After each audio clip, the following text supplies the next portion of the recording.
देवाय तस्मै नमः। Bhagavadgita अध्याय 6 Shloka 15 1-5 अध्याय 6 Shloka 15 युञ्जन्नेवं सदात्मानं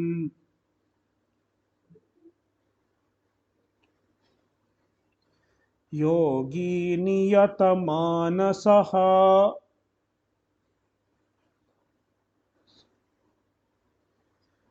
शान्तिं निर्वाणपरमां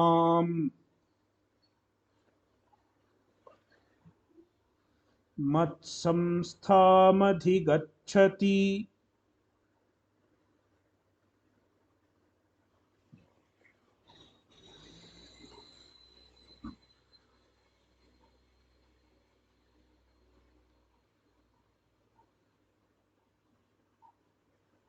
In this shloka, Bhagavan is mentioning the purpose of meditation.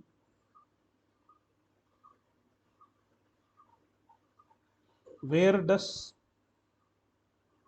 the meditation lead to?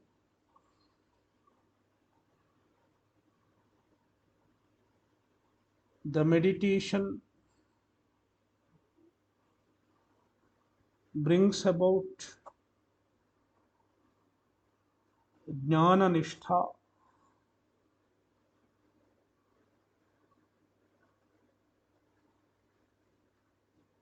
the seeker assimilates the truth, the understanding of the truth.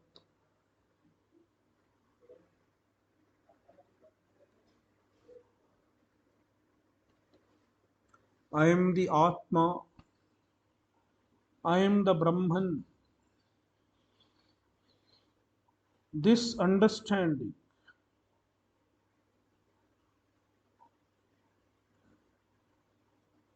becomes natural to him.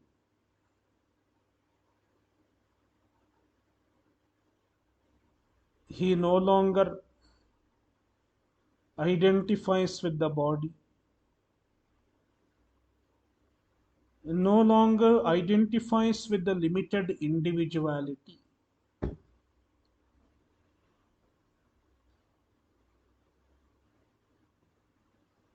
This happens as a result of assimilating the jnana,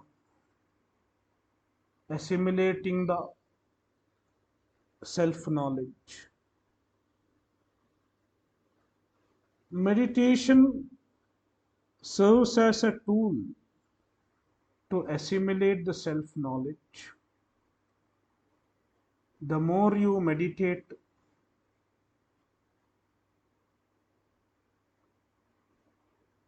the more the knowledge becomes easily available.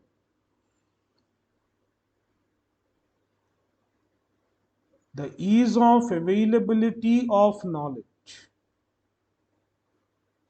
the ease of availability of understanding of your true nature.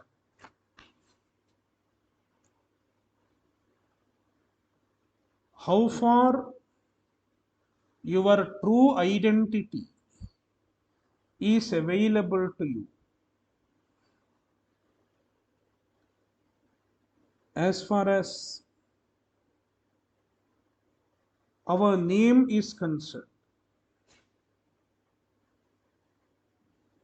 we have a name. Who gave us this name? Our parents gave the name. During Namakarana, we have a ritual called Namakarana. During the process of Namakarana, they gave a name, and the name is whispered into our ears at the time of Namakarana. Your name is so and so. Then we got a new identity, and we were trained. If someone asks your name, you should say this. In due course, after 6 months, 1 year, this identity became natural to us.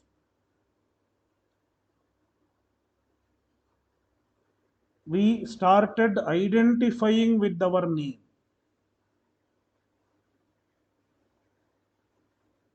We identify with our name. Likewise, we identify with this form. We have a form, this body. Therefore, our identity consists of a name and a form. We have name and form identity. And this identity is easily available to us. If I ask your name, you don't have to look into your smartphone. Let me just look into my smartphone and say,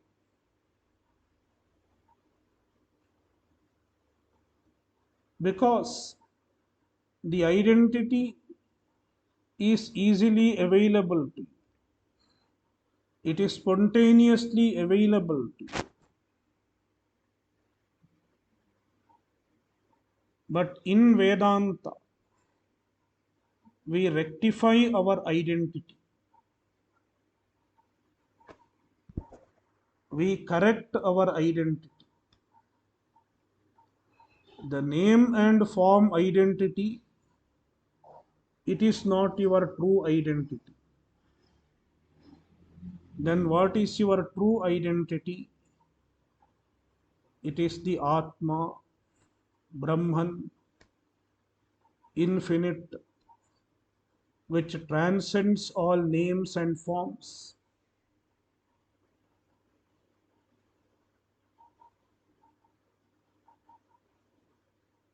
When we listen to a Vedanta talk, most of us understand this. It's not difficult to understand. Yes, I am not the body, I am the Atma. It is not difficult to understand.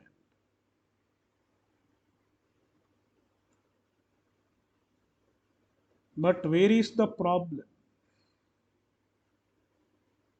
Despite understanding,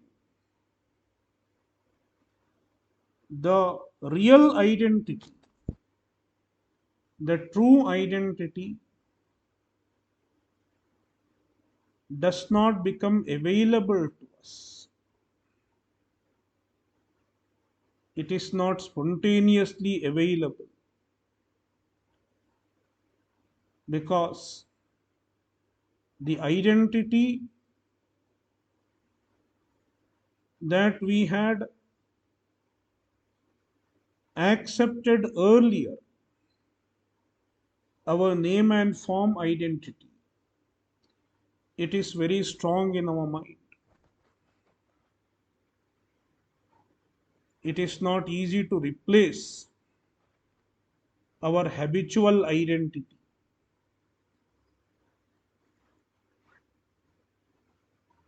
the identity posed by ignorance.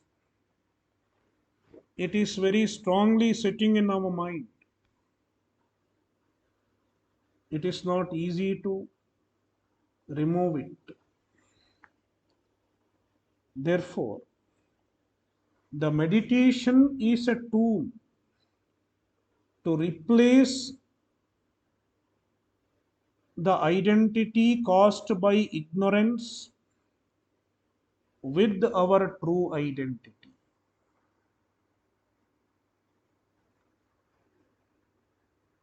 Therefore, the more we meditate on Atma, the more we dwell in our true nature,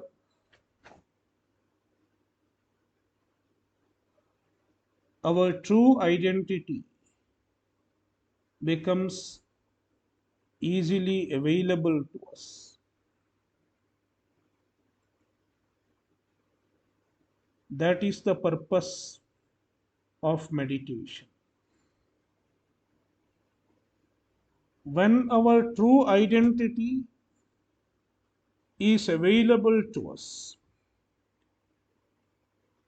we are free from the problems of samsara,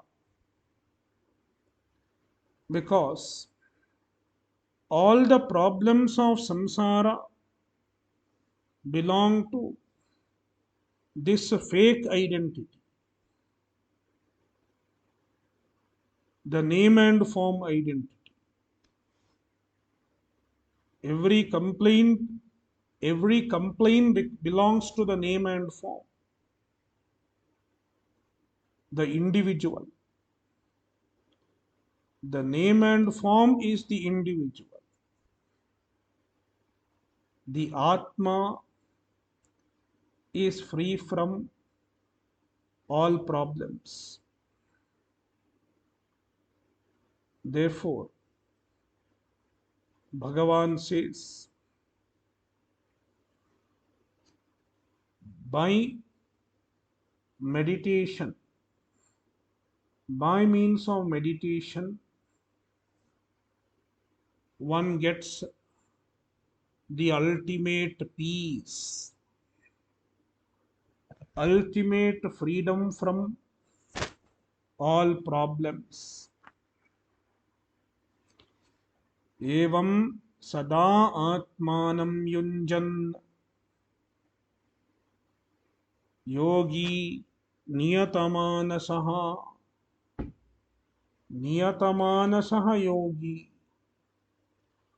A yogi has to be niyatamanasah. He has a disciplined mind. If he allows his mind to do what it does, he cannot be a yogi. I want to become a yogi, but I want to allow my mind to do what it does. It is not possible. If you want to be a yogi, you have to cultivate self-discipline. Discipline the mind. Restrain the mind. Therefore, niyatamanasaha yogi sada atmanam yunjan.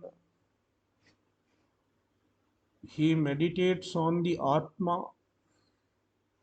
I am the Atma. I am not the name and form. I am not the individual confined to this body. He abides in this vision constantly. Sada. It is not a matter of a day or two.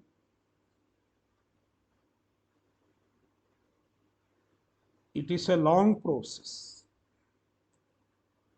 Spiritual pursuit is a long process. Patanjali says, Sato dirghakala nairantarya satkara sevito dridhabhumihi. When when does the meditation become fruitful? See, if you look at the plants, certain plants start bearing fruit very quickly.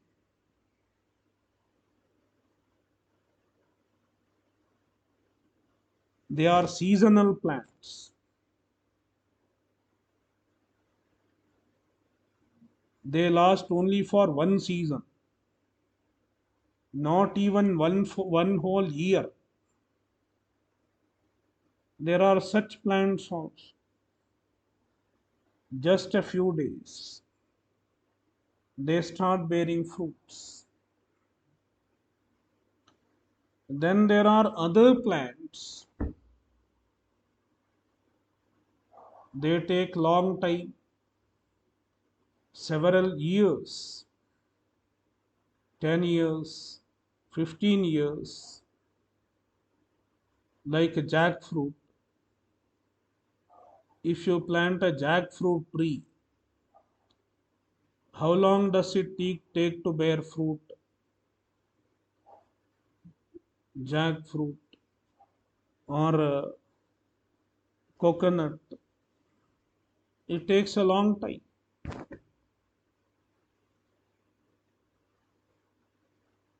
Likewise, certain sadhanas can bear fruit easily.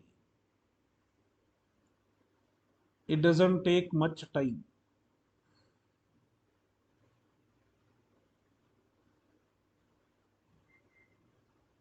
Especially certain kamya karmas. If you pray to God to fulfill certain wishes, sometimes it can happen very quickly. Let me get more money. You pray for money. You pray for some material comfort.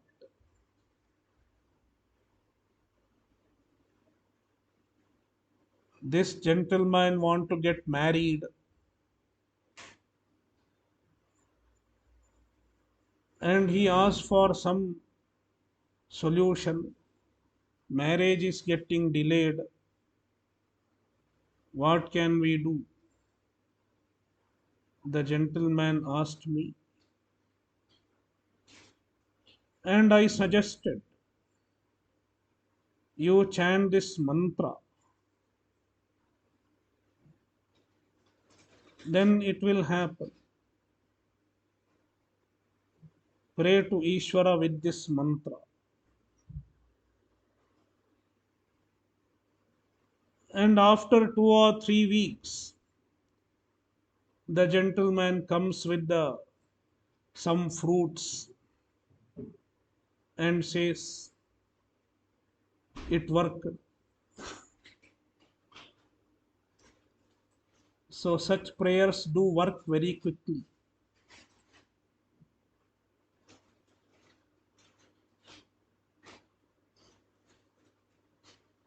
Certain sadhanas bear fruit very quickly, but certain other sadhanas, especially if you want moksha, it is a lifelong process. It needs dedication. Therefore, sada atmanam yunjan, he is constantly focusing, always, not only at the time of meditation. During meditation, he might be doing it very intensely. But even other time, even when he is doing transactions, he will try to abide in jnana. He will try to abide in atma. Therefore, sada, always. There is a smriti called Daksha Smriti. Daksha Smriti says, Asupteramrteh kalam nayed vedanta chintaya dadyannavasaram kinchit कामादीनां मनागपि आसुप्तेः amriteः kalam. Until one gets sleep, how long should one think of the Atma Tattva? How long should one think of Paramatma? Until you get sleep. Not even until you go to bed. Even after going to bed, until you get sleep. Asuptehe kalam. Likewise, amratehe kalam. Until death, till the last moment. Nayed Vedanta Chintaya. One should spend the time with Vedanta Chintanam, Atma Chintanam, Paramatma Chintanam.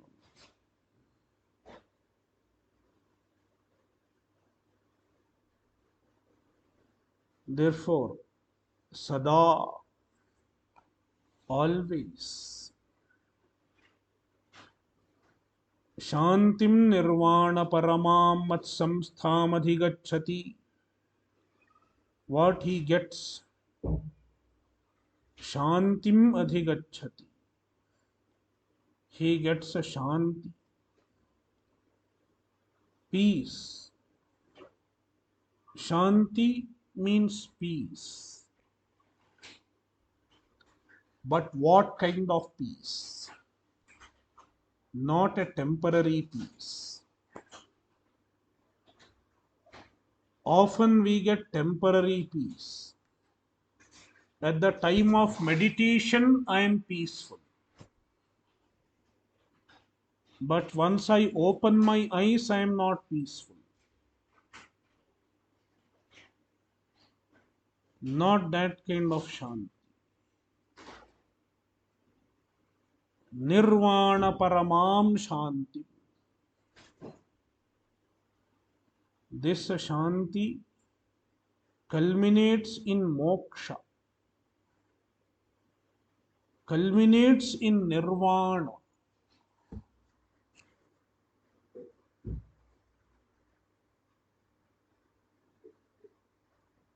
It is the ultimate shanti, the permanent shanti. He is ever peaceful. Even when he is doing transaction, he enjoys the peace. Always he enjoys the peace because it is the peace brought about by knowledge, peace brought about by Atma Jnana.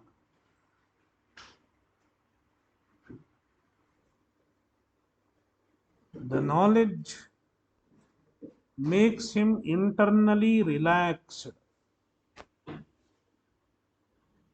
He is relaxed from within. Therefore, always peaceful. Nirvana Paramam Shanti. Another description of the Shanti. Mat samstham adhigachati. Mayi samstha. The Shanti depends on Paramatma.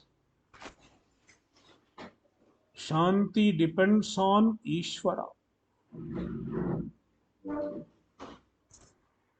The peace that we get through meditation is a grace of Ishvara.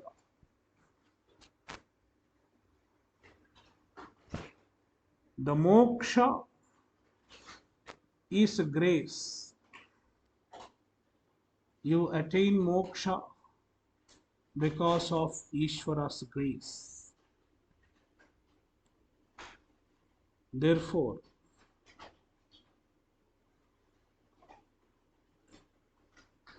there are people who feel restless.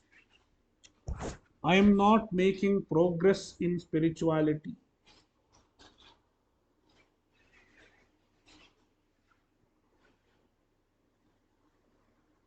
I am not finding success in spirituality. Nothing is happening. What should one do?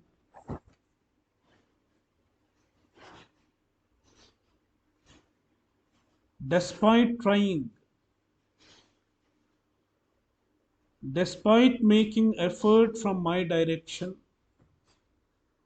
I am not able to progress.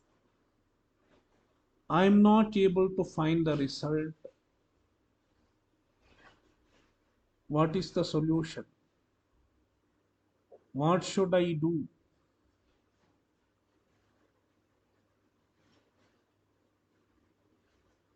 The only solution is to pray to Ishvara, pray to Bhagavan, because any progress in spiritual pursuit requires Ishvara's grace, requires Bhagavan's grace. Therefore, pray to Bhagavan. And Bhagavan has assured in Adhyaya 12,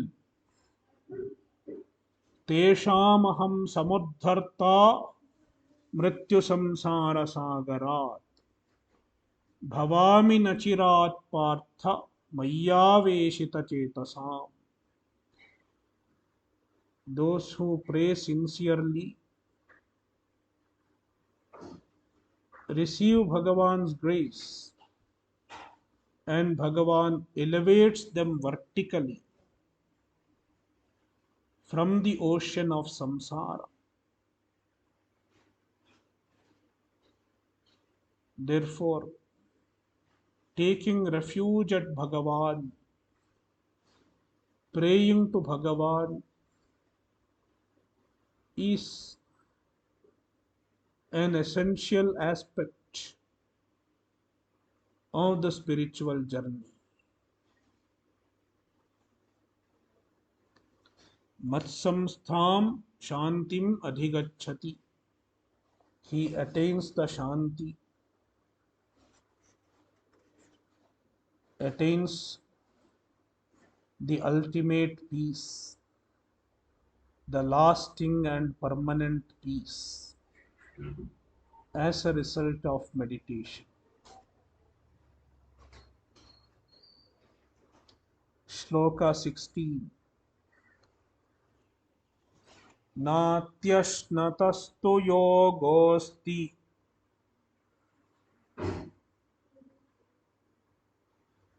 न चैकान्तमनश्नतः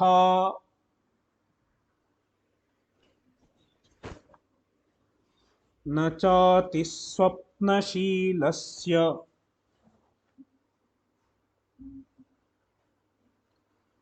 जाग्रतो नैव चार्जुन.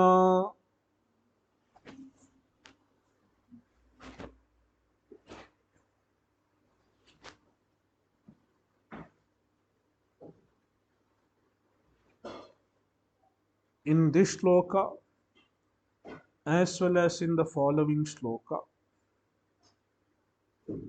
Bhagavan is referring to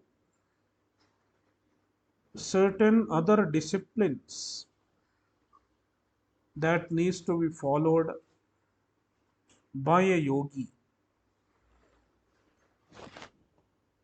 In short, it can be termed as moderation.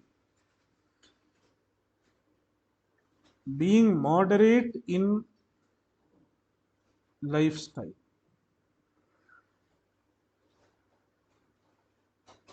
being moderate in food, being moderate in sleep, being moderate in activities.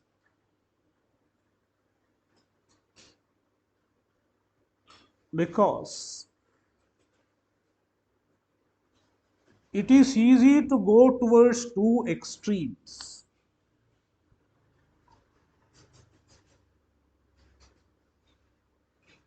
One can go to any extreme,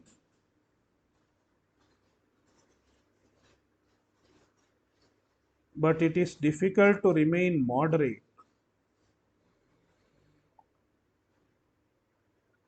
One can think of eating too much. Let me eat a lot. Sometimes we eat too much and put up weight. And then obesity problem.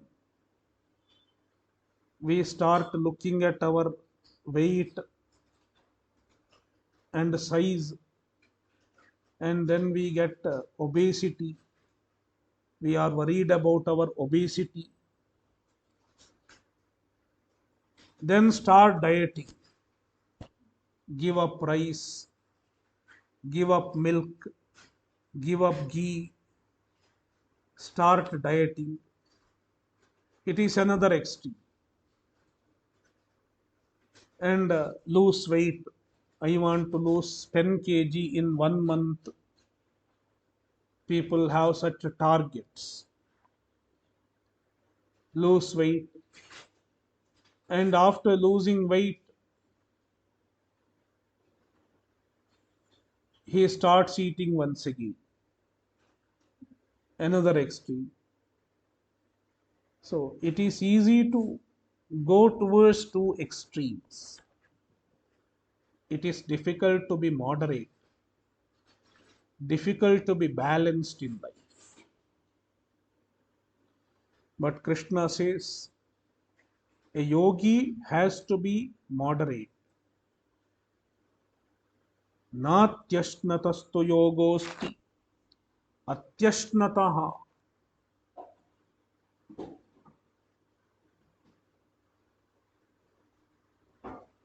If he eats too much, atyashnataha, he eats more than his requirement, more than his capacity, then yogaha na asti. He cannot have yoga. He cannot practice meditation.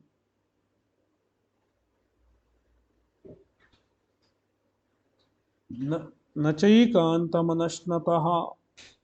Likewise, if one doesn't eat at all, he is fasting for several days, or he doesn't eat adequately, he gets malnutrition, becomes weak, even then he cannot practice yoga. Ekantam anashnataha yogaha na asti. This is about food. Regarding food, one should avoid two extremes. Then what about sleep? How much should one sleep? Krishna does not give the hours you have to sleep. 6 hours, 7 hours, 8 hours. Krishna doesn't say that because it may vary from person to person. How much I should eat, how much I should sleep, it varies from person to person.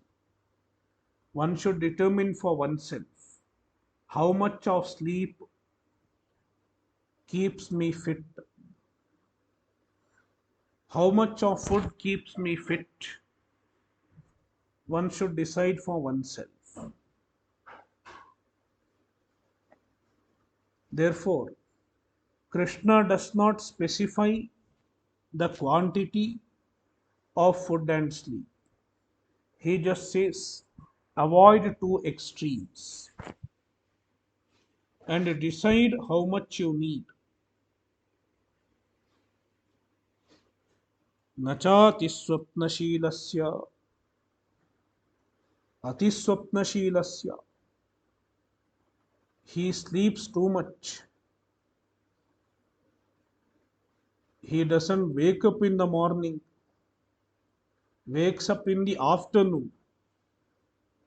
In fact, it is some people's lifestyle.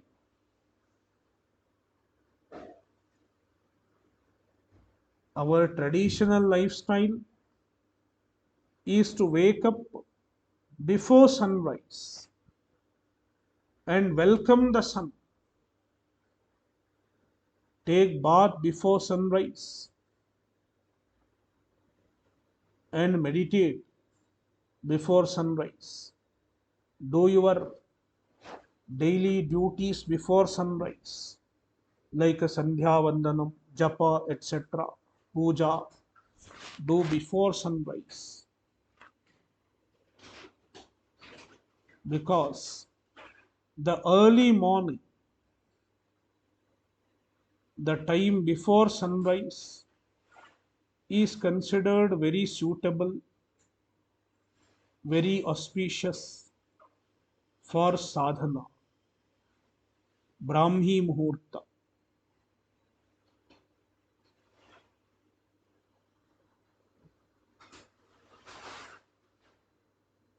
So, one should not eat, one should not sleep too much. If one sleeps too much, sleeps excessively, then he cannot be a yogi. He cannot have yoga. Nachati swapnashilasya and jagrato naiva charjuna. Also, if he remains awake too much, doesn't get adequate sleep, even then he cannot have yoga.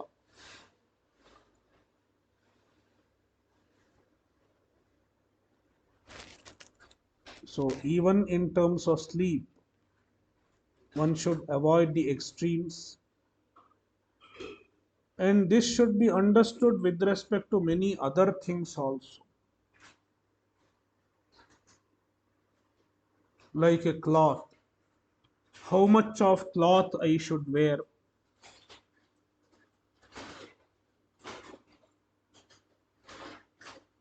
Even in that, one should practice moderation. Wear enough cloth so that the body remains warm. Kantham Shita Nivarini. The body should remain warm. One should wear so much cloth. So, the same thing should be understood with respect to every other aspect of life. How much one should work, how much one should do exercises. In everything, there should be moderation. Then one can be a yogi, one can be an ideal yogi. Shloka 17. Yuktahara viharasya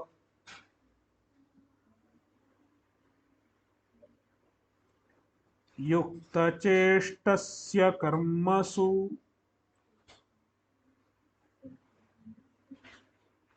युक्तस्वप्नावबोधस्य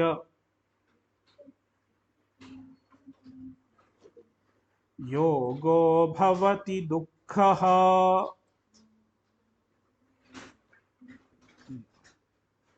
युक्ताहारविहारस्य. The yogi who is moderate in ahara and vihara. Ahara, food. He is yukta. He takes food moderately, eats moderately. How one should eat? We have a traditional way of eating. First of all, eat sattvika food, freshly cooked, vegetarian food. Eating yesterday's food, it is not sattvika. Freshly cooked, as fresh as possible. Vegetarian food.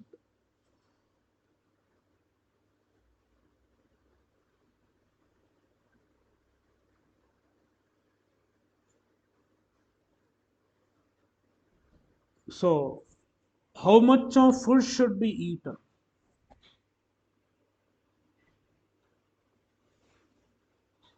Half the stomach should be filled with the food. Eat only half of the capacity one should eat. And then quarter portion should be water. And the other quarter, one fourth of our capacity should be left empty so that the air can move. The breathing should not get disturbed. That is why one quarter of our stomach should be left empty. This is prescribed somewhere in the Shastra. Generally, nowadays they say one should not drink water while eating. But in our tradition, we have the idea of sipping water before and after food. In fact, yesterday I came across a doctor who said scientifically it is a right practice. If you sip water before eating, take a little bit of water, not too much, little bit of water. If you drink before eating, just before eating, so it facilitates our digestive system. And then you eat, and then after eating, also drink some water. It is also good for digestion. That is what the doctor said. So, in fact, he debunked the idea that one should not drink water at all while eating. So, a little water can be drunk even during meal.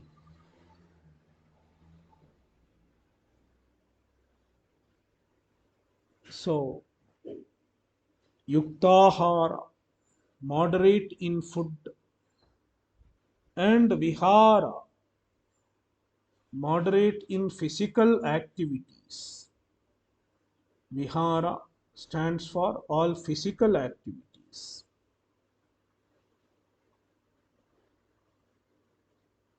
It is not good to have a sedentary life. Some activities are needed. Some physical activities are needed.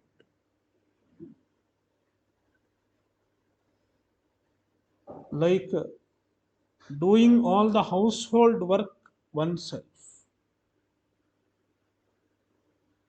Some people need a maid even to bring a cup of water. They don't get up and go to get water. So one can do all the household activities like cleaning. I'm not talking about some people who are physically not able to do it. I'm talking about the people who are physically fit, like the youngsters. So, as long as it is possible, it is better to do all our work ourselves. Then you get some physical activities. It is good for the physical health also.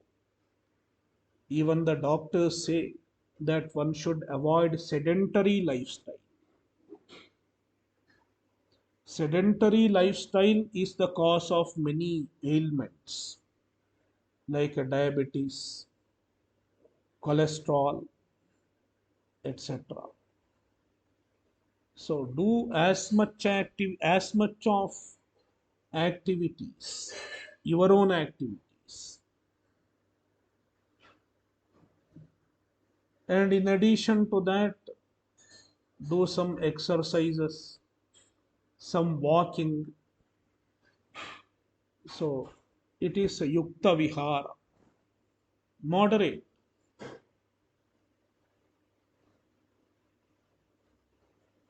Krishna is not talking about marathon race.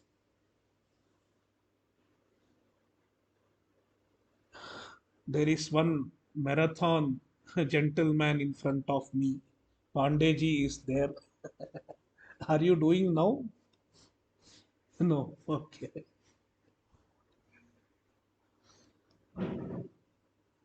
So, marathon race is not for yogis. For sportsmen, it's fine. But if a yogi starts doing marathon race, he may not be able to meditate. Running several kilometers, it is extreme. So, yukta viharasya and yukta cheshtasya karmasu, he does proper activities. Karmasu yukta cheshtaha, he engages in activities moderately. Here, vihara, I said all activities are included in vihara, but we can distinguish because Krishna has said karmasu separately. So, vihara, Shankaracharya says vihara is padakrama, walking, walking. And karma includes all other activities. So, yukta vihara means movement, vihara means walking, and yukta cheshtasya karmasu means all other physical activities. Physical as well as mental also. Nowadays, we do mental activities also. Even in earlier days, they used to have mental activities like reading, writing, etc. Even that should be moderate. Then yukta swapnavabodhasya, he is moderate in sleep and waking. Yogaha dukkhaha bhavati. For such people, yoga becomes fruitful. Dukkhaha means it removes sorrow. Yoga leads to freedom from all pain, freedom from all dukkha for such people. For other people means people who do not practice moderation, it is difficult to practice yoga fruitfully, successfully. Therefore, the message in these two shlokas is be moderate in life, avoid two extremes.